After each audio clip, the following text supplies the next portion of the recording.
with China, President Duterte on Monday enjoined the next administration to honor the Philippines' commitment to the proposed joint oil exploration with China in the resource-rich West Philippine Sea. Bitawan yung mga...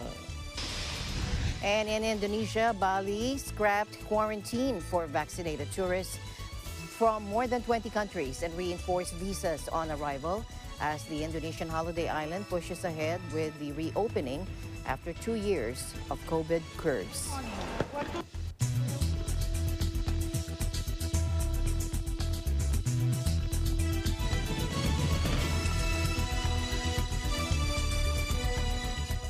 The Department of Foreign Affairs has raised crisis alert level 4 for all areas in Ukraine, paving the way for the implementation of the mandatory evacuation for all Filipinos.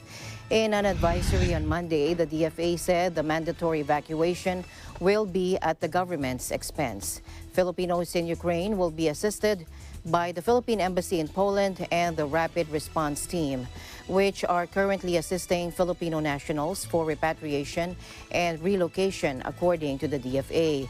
The DFA has 4 alert levels: Alert Level 1, or the precautionary phase; Alert Level 2, or restriction phase; Alert Level 3, or voluntary repatriation phase; and Alert Level 4 for mandatory evacuation or repatriation. According to the DFA website, Alert Level 4 is issued when there's a large-scale internal conflict or full-blown external attack in the country. The United Nations needs safe passage to deliver humanitarian aid to conflict zones in Ukraine, according to a senior official with the organization telling the Security Council on Monday. First, let's listen in. We need safe passage for humanitarian supplies into areas of active hostilities. Civilians in places like Mariupol, Kharkiv, Melitopol, and elsewhere desperately need aid, especially life-saving medical supplies, the kind that have been brought in these past days by WHO. Many modalities are possible, but it must take place in line with the parties' obligation under the laws of war. First of all, Russia must stop violating the ceasefire arrangements aimed at ensuring rapid, safe, and unhindered passage through humanitarian corridors. It must put an end to spreading disinformation and manipulating the lives of civilians. Evacuation through humanitarian corridors is only possible when the ceasefire regime is fully upheld. The Ukrainian side is ready for that. Ukrainian cities are under siege, under relentless Russian shelling. Hospitals are running out of supplies, food is dwindling, and civilian casualties are mounting, while the most vulnerable group, those with disabilities, the elderly, children, continue to bear the brunt of suffering. Unfortunately, Mr. Putin doesn't seem to be listening, and we are concerned that the world needs to be prepared for a very long and very difficult road ahead. Existence, the fund didn't turn a blind eye to the bombardments of Donbass, to the territory of Donetsk and Lugansk, and the problems for children that came from this in terms of the humanitarian and psychological situation. We hope that this non-biased approach will continue in the future. We think that UNICEF's views should be based on reliable, tried and tested information. We welcome the reflection in the humanitarian plan of the dangerous fact of the mass proliferation on Ukrainian territory of small arms and light weapons, many of which have fallen into the hands of radical elements, including those who have been deliberately freed from prison. The consequences of this irresponsible step by Volodymyr Zelensky, who gave the order, are already clear.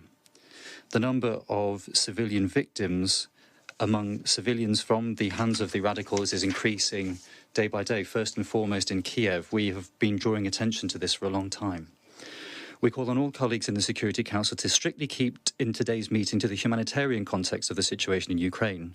We've already had the opportunity to exchange political views on what's happening, and it's clear that our views diverge from yours, and that you continue to rely on the opinion of Ukrainian politicians and also doubtful or openly mendacious material from social networks in presenting the course and aims of our special operation in Ukraine in an unfavorable light. We once again we agree with the representative of Albania that there is an information war going on, more likely a disinformation war. And we would say that in the West, in the free world, where Russian information resources are being turned off and where any information which contradicts your version of events is not allowed to be broadcast. The meeting came as Ukraine and Russia seek an agreement on creating humanitarian corridors out of pummeled cities as the civilian toll from the Russian assault mounts. Russia said Monday it would open humanitarian corridors on Tuesday from 0700 GMT, subject to Ukraine's approval, listing evacuation routes from Kiev as well as Mariupol, Kharkiv, and Sumy. Meanwhile, Ukrainians fled south towards Kiev across a bombed-out bridge as Russian forces continue to bombard the town of Irpin, northwest of the capital. We had no light at home, no light, no water. That is according to one resident as she holds her belongings tight. Let's take a look.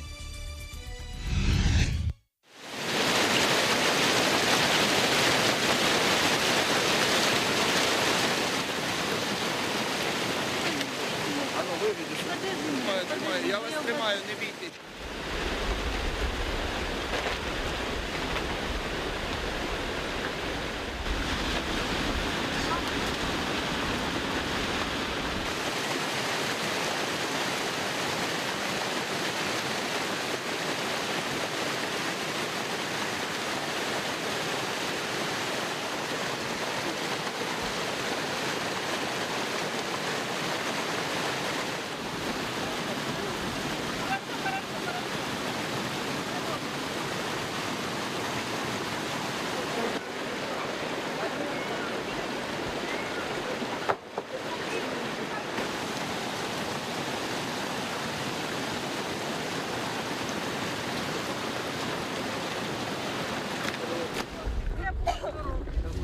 Нет, просто у нас не было дома света. Нет света, нет воды. Давно?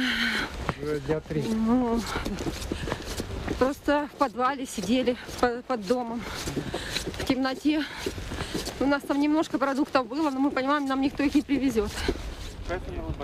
И постоянно слышны взрывы, некоторые очень сильные, прям рядом. Попадали в соседние дома. Вот. Мы видели огонь, взрывы. Рядом с нашим домом стоят машины, в ней убитые люди. Вот. Ну, страшно очень.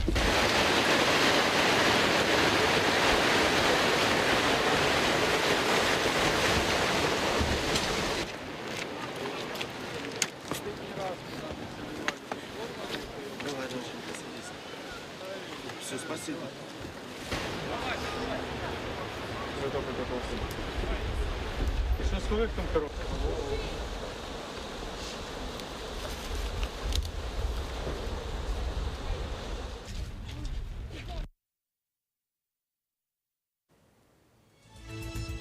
Meanwhile, 3 groups of Filipino evacuees from war-torn Ukraine, along with their dependents, arrived in Manila Sunday, according to the Department of Foreign Affairs. The latest arrivals came from the capital city of Kiev and other areas in the western part of Ukraine. The first group, consisting of 4 Filipino adults, 3 Filipino-Ukrainian children with their 3 Ukrainian mothers, arrived in the afternoon via a Qatar Airlines flight. The second group of 2 Filipino adults, a Filipino-Ukrainian child, and his Ukrainian mother arrived in the evening. The third group consists of 3 Filipinos who arrived in Manila on their own arrangements. The Philippine Honorary Consulate General in Kiev assisted the evacuees in traveling from Kiev to the western Ukrainian city of Lviv, while the Philippine Embassy in Warsaw provided for their transportation, accommodation, and meals. The embassy also made arrangements for their travel documents and visas, RT-PCR tests, and their eventual flights to Manila. And Russia earlier announced humanitarian corridors that would open in several Ukrainian cities on Monday after terrified civilians came under fire in two previous attempts and with Moscow's forces pummeling cities across the country. Let's listen in. Сегодня с 10 утра московского времени объявлен режим тишины и открывается 6 гуманитарных коридоров. Один из Киева в Гомель, 2 из Мариуполя в Запорожье и Ростов-на-Дону, 1 из Харькова в Белгород, 2 из Сум в Белгород и в Полтаву. The decision was taken after a personal request by French President Emmanuel Macron, who spoke with Russia's Vladimir Putin on Sunday. 12 days of fighting have killed hundreds of civilians and wounded thousands. An unending stream of people, mostly women and children, has poured into neighboring countries in what the United Nations calls Europe's fastest-growing refugee crisis since World War II. Two recent attempts to allow thousands of civilians to leave Mariupol have ended in disaster, with civilians under fire and both sides accusing each other of violations. On Sunday, a second evacuation attempt collapsed with the International Committee of the Red Cross saying some 100,000 or 200,000 people were trying to leave and warning of devastating scenes of human suffering in Mariupol.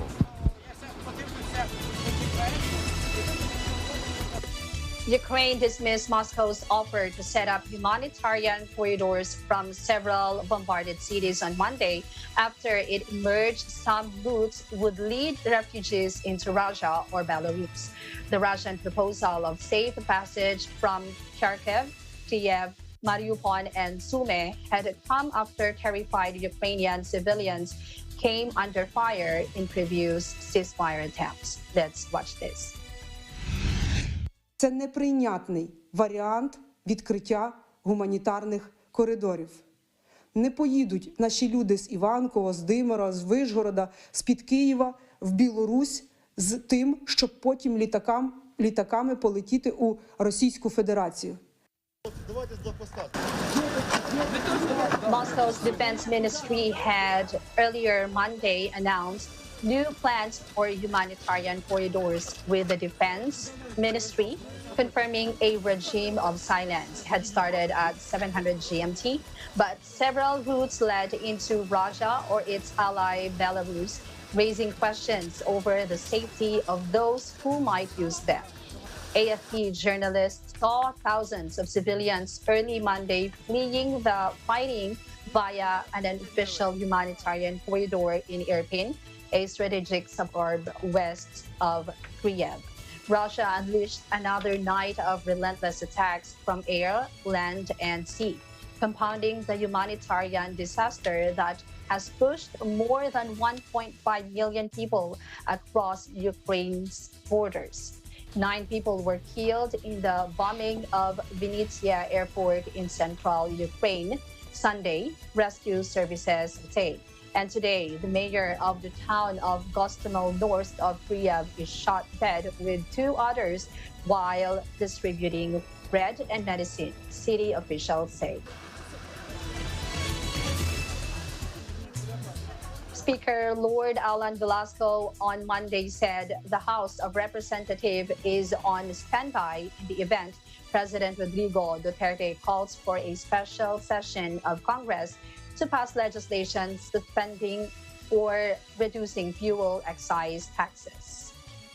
He said the chamber is looking at all possible options to cushion the impacts of rising oil prices on Filipinos, including suspension or reduction of fuel excise taxes, especially in the wake of the Russia-Ukraine crisis.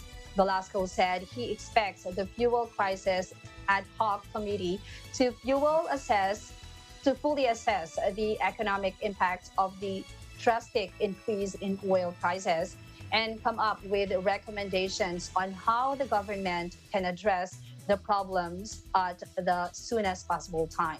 He, meanwhile, lauded the government's move to provide fuel subsidies to sectors directly affected by rising oil prices.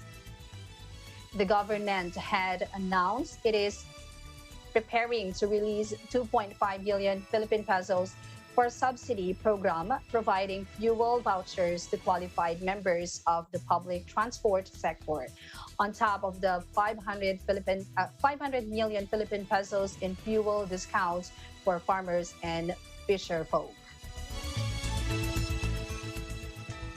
The Department of Trade and Industry, or DTI, counseled palm for now as the price hike on basic necessities and prime commodities due to Ukraine-Russia conflict will only be felt after 3 months.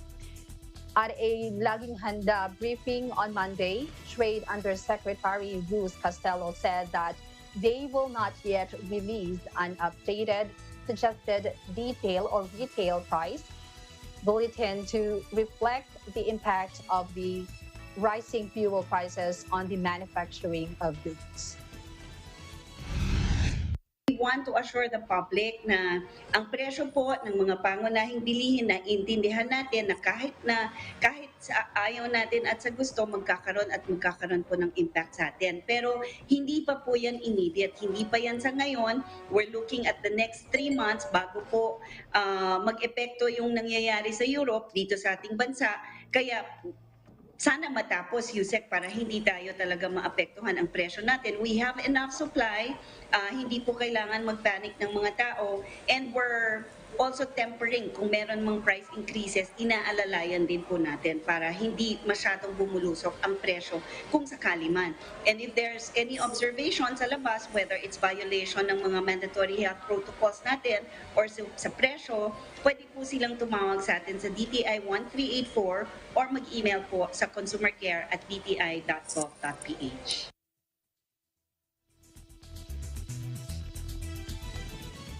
Finance Secretary Carlos G. Dominguez III said the Philippine economy will likely be collateral damage and suffer indirect shocks on 4 major channels from the ongoing Russia-Ukraine war. Speaking before President Duterte and several cabinet members on Monday night, Dominguez said the Russia-Ukraine war will affect the country's commodity market, financial market, investments, and its fiscal health. Let's listen in. Instead, the Philippine economy will likely be collateral damage. It is as if we are hit by a ricocheting bullet. First, oil and food prices are expected to go up, as Russia is the largest exporter of natural gas and wheat, trigo, okay? While Ukraine is the 4th largest exporter of corn.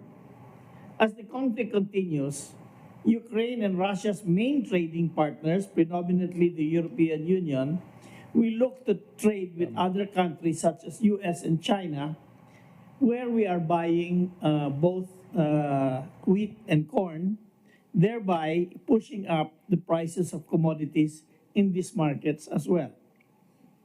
Second, the conflict will also likely cause a surge in interest rates or cost of borrowing, which was already expected to go up even prior to the crisis because of the US Fed's tightening monetary policies. The conflict will increase the perception of risk in investments. Third, investments are likely to decline or at least be on hold in the face of uncertainty, which may cause investors from the West to be more conservative or postpone their planned investments. Once sanctions are imposed, it will take a long time for investor and consumer confidence to return to normal. Lastly, all the aforesaid economic impacts will likely require government support to protect our vulnerable citizens and the critical sectors most affected by the crisis, and this will stretch our budget even further. However, I would like to emphasize that we do not expect this crisis to last very long. However, there may be some lingering effects. This crisis may increase prices across several sectors and thereby cause our inflation rate to breach our target. But with the measures that we discussed at the Economic Development Cluster, and which Secretary Chua will present, we are confident that we will be able to keep the inflation within our target range of 2 to 4% and maintain our growth path of 7 to 9% this year.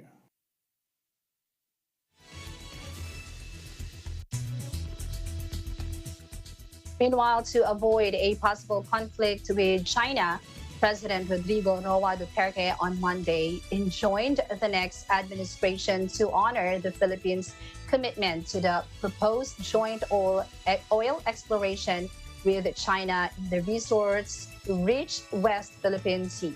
Citing Russia's invasion of Ukraine and China's claims in Taiwan, Duterte said there are already so many flashpoints around the world that he didn't want the Philippines to be involved in many conflicts. Let's listen in. Namin ito sinasabi kong not so that hindi maalarma yung tao. Pero pinakadelikado ito ngayong nangyayari. Kasi pag may nagkamali dito, pag nabitawan yung mga nuclear warheads, problema talaga. Problema na. Alam mo, pinaalaala sa akin, hindi ko na sabihin kung sino, from China, sabi niya, di ba may usapan tayo na joint development yang sa Recto Reed sa Recto Bank. Huwag ganun. Yung original contracts natin, sundin natin. Ngayon, sabi, magpadala ng sundalo. Sabi ko, wala man kami sinabing padala sundalo. Sabi niya, just in case, magpadala kayo ng sundalo, magpadala rin kami ng sundalo. So, alam mo, yan ang iniiwasan ko noon pa eh. Tapos magkagera tuloy tayo dito, nandoon sa Ukraine, nandyan yung Taiwan, gustong agawin uli ng China. Tapos dito, so many flashpoints. Maraming lugar na may putok. We do not need it. Hindi natin kailangan makipag-away dyan. Sundin lang ninyo kung ano yung pinag-usapan noon. Honor yan eh. It's a matter of honor. We gave our consensual talks. Tapos may written agreement. Pag iniba yan, delikado. He said although the Philippines and China may not be able to have a peaceful resolution to the sea row during his administration, what mattered now is to remain calm amid the crisis. There are presently no arrangements reached between the Philippines and China when it comes to joint exploration activities for oil and gas at the diplomatically strained sea. The two countries signed a memorandum of understanding on joint oil and gas development in the WPS in November 2018. Philippine and Chinese officials are still in the process of fleshing out possible details of any joint exploration venture.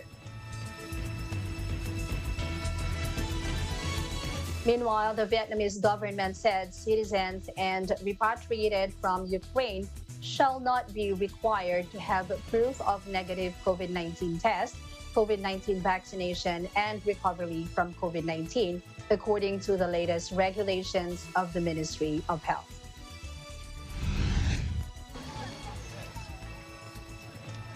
During the repatriation flights, they shall be required to strictly follow the ministry's 5K message. Hao Trang, face mask. Hu Kwan, disinfection. Huang Kek, distance. Hong Tu Tap, no gathering, Kaubai Ite health declaration. Upon arriving in Vietnam, they have to take COVID-19 tests within 24 hours and self-isolate at their places of residence for 10 days. This regulation is not applicable to children under 2 years of age. If tested positive for COVID-19, they should immediately contact the nearest medical stations for timely support. There are about 7,000 Vietnamese living and working in Ukraine, said the Ministry of Foreign Affairs. More than 2,500 people have traveled to neighboring countries, including 1,700 in Poland, 290 in Hungary, 600 in Romania, and 40 in Slovakia. The Ministry of Foreign Affairs is coordinating with relevant ministries, agencies, and airlines to arrange repatriation flights, with the first 2 scheduled on March 8 and 10 to bring home 553 citizens from Romania and Poland.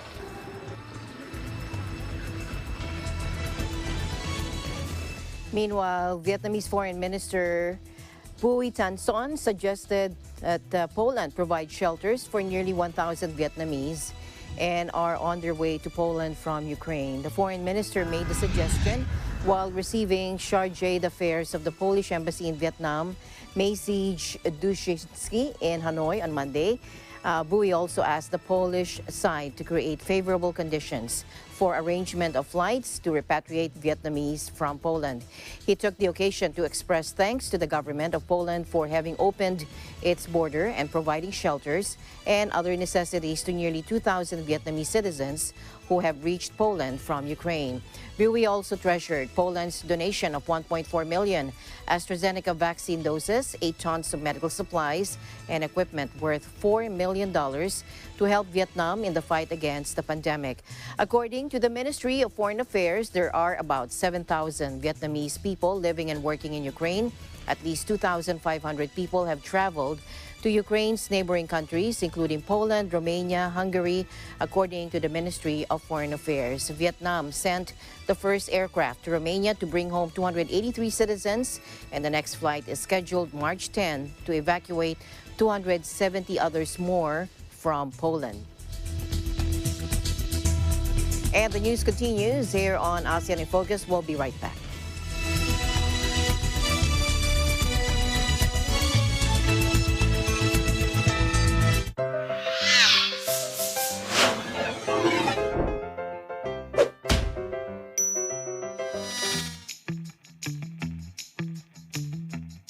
Mr. Bawal, may ibis ka, oh. Asan? It's a prank! Okay lang manakot. Pero kung mananakot ka para sa boto, bawal yan!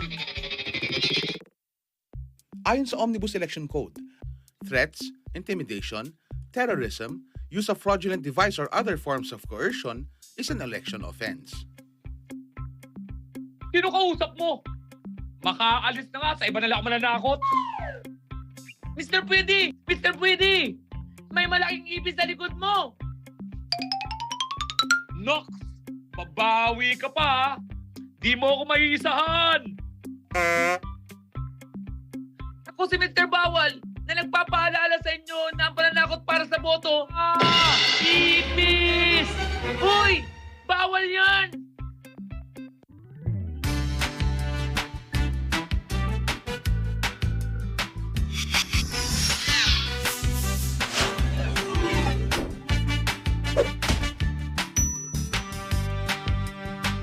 A public service message of Net25 for Mata ng Halalan 2022. Matatag, matapang, matapat.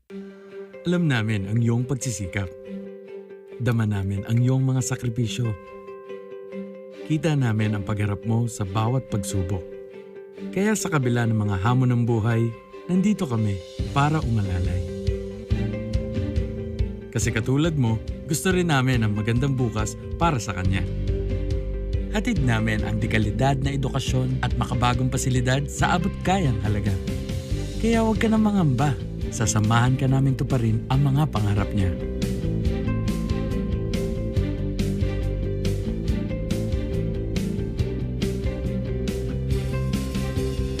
maaasahan mong sulit dito ang mga pinagsikapan mo. Sa aming mga makabagong pasilidad at sistema ng edukasyon.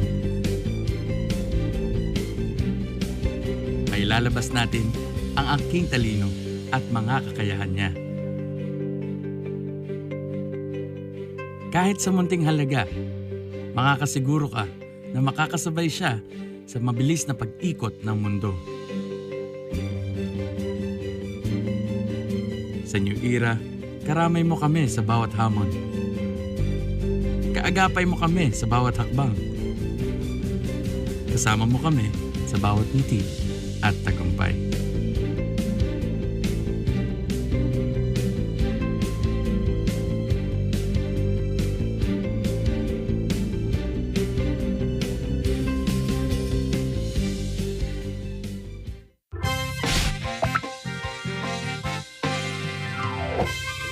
Karapatan natin lahat na iboto ang karapat-dapat! Tama! Lahat ng Pilipino pwedeng bumoto! Kung rehistrado ka. Ha? Ang lahat ng Pilipinong rehistrado lamang ang maaaring bumoto.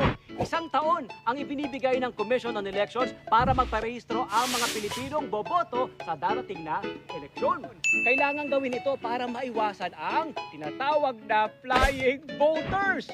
Teka, lahat ba kayo nagparehistro na? Opo! Rehistrado na kami lahat! Bakit tahimik ka? Hindi ka nakapagrehistro, no? Nakakalimutan ko. Ay, hindi ka pwedeng bumoto. Mabuti pa, bumili ka na lang ng balot. Pagka kami pa bumili ng balot, pwede na kami bumoto. Hindi, pero mabubusog ka.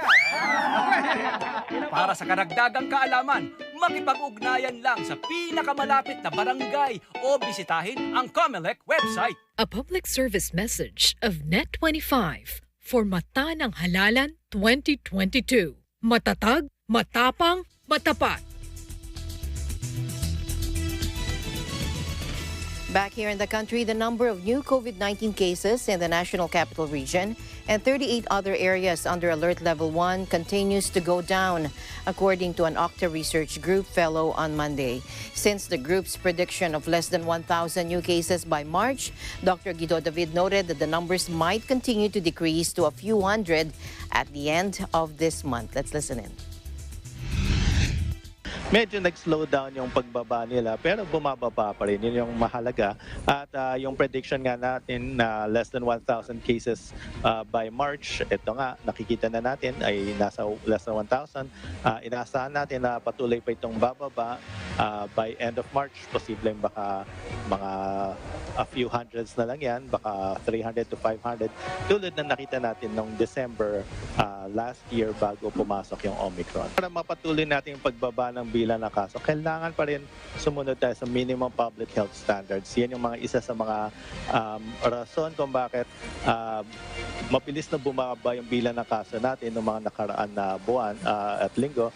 Pero syempre, hindi tayo sigurado. Baka dahil hopefully not na baka medyo nagiging kampante yung mga iba nating kababayan, andyan pa rin yung virus. So sana patuloy pa rin yung, yun nga, at least yung pagsuot ng face mask, ito ay napakahalaga.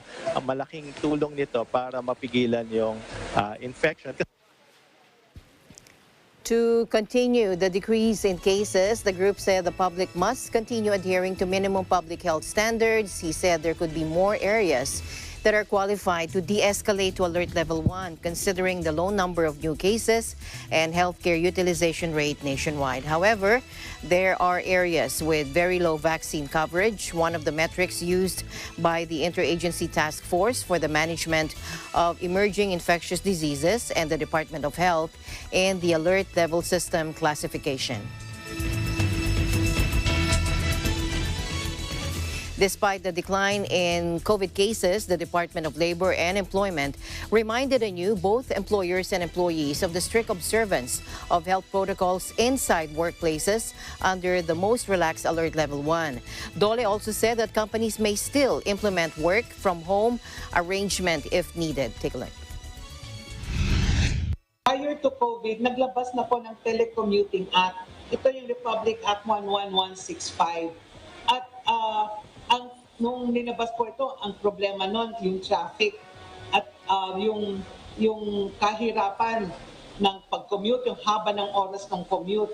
Kaya with the use of technology, nandun yung alternative work arrangements na inallow na by the law, and ang DOLE ay gumawa na ng Department Order 202-2019 na nagbibigay ng mga yung mga parameters for these alternative work arrangements. So, during COVID, nakita din po natin na marami sa mga kasamaan natin sa paggawa ay talagang mas naging effective ang work from home. At hindi mo natin matatanggal yon sa management na kung nakikita naman nila na maayos ang work from home output and productivity and delivery, pwede po naman nilang sundan, ay gawin pa rin ito. Naiintindihan ho natin si Secretary Lopez kasi mas maraming tao sa labas, mas maganda rin po yung tinatawag na foot traffic, yung para sa economy, mas makakaikot po yung mga tao, makakabili.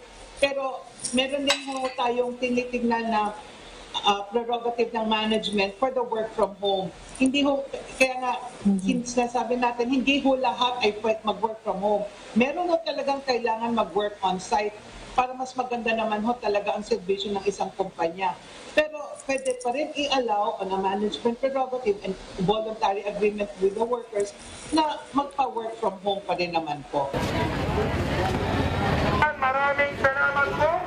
Mag-ingat na rin po tayo sa mga magturungan.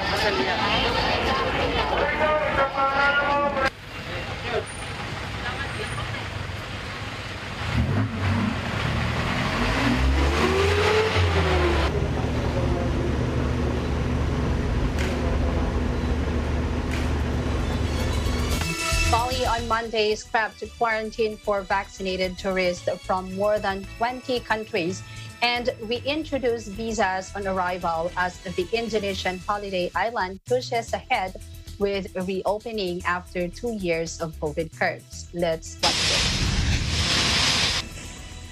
The loosening comes as a wave of Omicron infections wanes across the Southeast Asian archipelago, and after some international airlines resumed direct flights in recent weeks. ICOD President Joko Widodo has agreed to trial a no quarantine policy for overseas travelers to Bali starting on March 7. According to Maritime Affairs and Investment Minister Luhut Binsar Panjaitan in a briefing. Visitors will be exempt from isolation if double jabbed and holding a negative PCR test and will have to show proof of a 4-day hotel booking. Visas on arrival were suspended 2 years ago when the pandemic first hit Indonesia, but will again be available to travelers from 23 nations, including Australia, the United States, Britain, Japan, and France. ICOD, if this trial succeeds, we will implement a quarantine-free policy to travelers from all countries by April 1 or even earlier, according to the minister. Bali Governor Wayan Foster on Friday said the reforms were critical to reviving the tourism sector, which used to be the island's largest source of income. President Duterte urged the next administration to adopt good practices that are currently being implemented in the fight against COVID-19, noting that this would come in handy should there be another global health threat in the future. Duterte made this remark after Health Secretary Francisco Duque III attributed the decrease in COVID-19 infections in the country to vaccination, natural immunity, and compliance with minimum public health standards. Because there is no telling that one of these days another vicious virus will visit the country or the world all over. At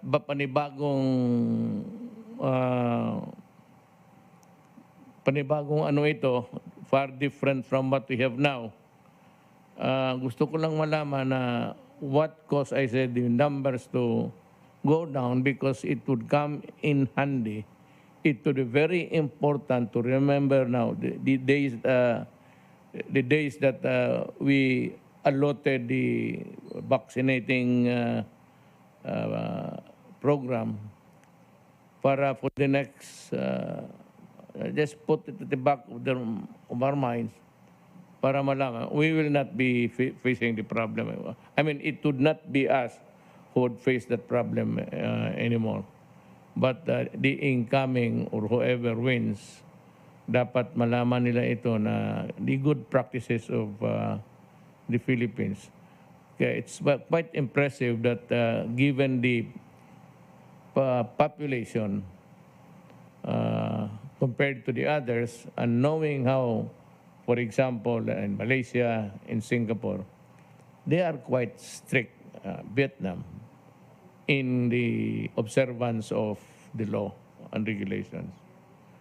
Kaya nga ang tatanong, because in the matter of just wearing the mask, you cannot just ignore it in Singapore nor in Malaysia because you really get arrested. Parang pagbatas di yung batas talaga dito. I appreciate the decorum adopted by our law enforcement. Parang tinatapik lang na wag mo na lang ulitin. Parang ganun. It's not really important. It is important for the compliance of the law.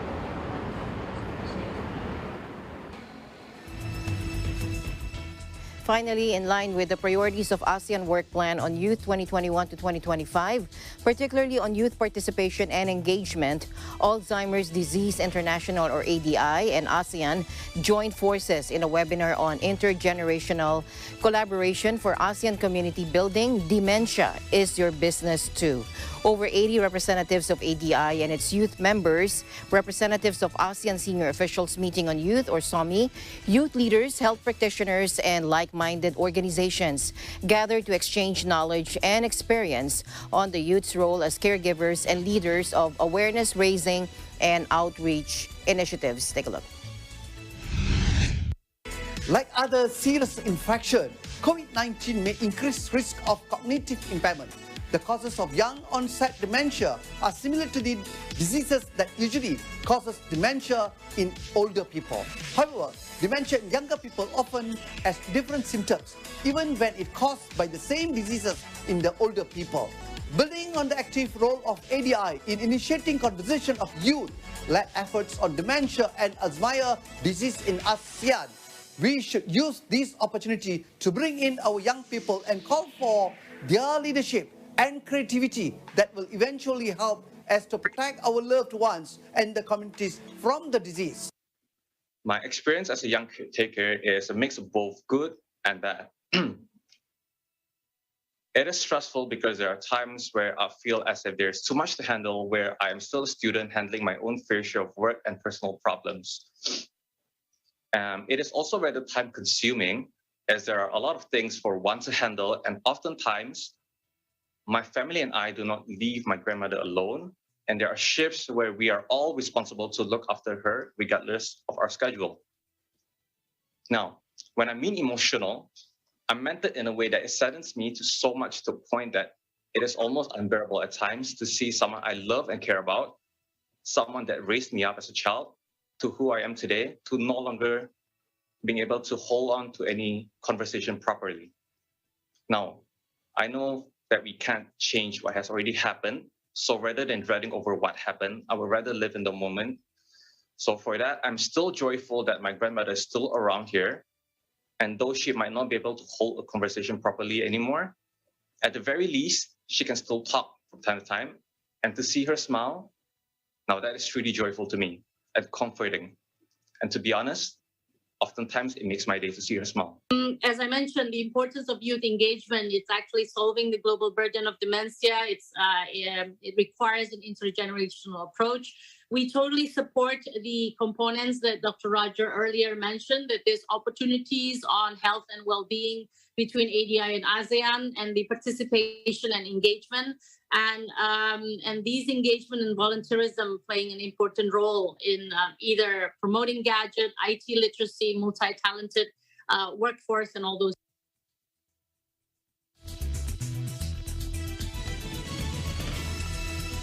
And that's all the time we have for today. Thank you, Gila, for keeping me company today here in ASEAN in Focus. Welcome back.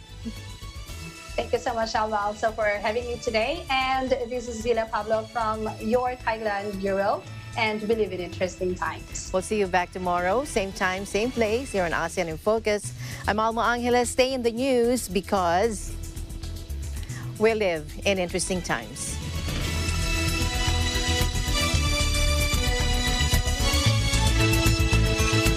Totoo ang